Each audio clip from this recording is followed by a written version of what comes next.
C'est la une du Parisien aujourd'hui en France. Interview de Manuel Valls qui dit « Ma candidature est une révolte ». Alors il précise dans le corps de l'interview que c'est une révolte contre ceux qui disent que c'est fichu pour la gauche. Mais Manuel Valls, révolté, rebelle, ça vous paraît crédible ?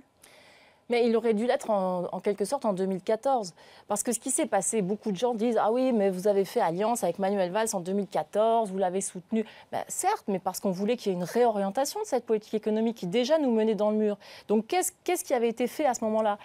Quand il devient Premier ministre en avril 2014, il y a la crise Alstom. Qu'est-ce qui se passe ? Il prend un décret à ce moment-là, disant la France peut intervenir.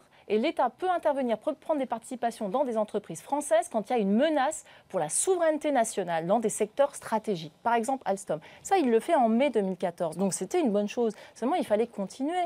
C'est-à-dire qu'il fallait continuer à, par exemple, se démarquer radicalement de la politique européenne qui est faite uniquement pour la droite allemande. Il n'a pas été jusqu'au bout. Vous dites, en fait, il s'est soumis en quelque sorte. Il n'a pas osé.